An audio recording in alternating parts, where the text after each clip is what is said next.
Hello again, welcome to my YouTube channel. Now we are going to show you Audi A3 key fob battery change. The battery on this key fobs is a 2032. We are using Duracell battery.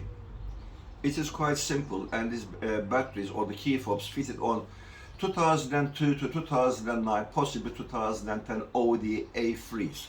All you need to do is get a knife, not too sharp, lift on this side, and okay, and then if you come close here, you're gonna see there's a little slot. All you need to do is push it up with a point of the knife like this. Okay, and the battery is fitted on the cover. Make sure you put it on it correctly, and then all you need to do, once the battery is replaced, push it back and the job is done. Thanks for watching.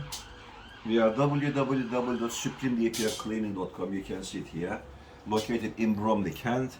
You can reach us on 07533636194 for DPF issues and remapping, ECU programming, DPF, EGR, and many things. Try to contact us. All the best.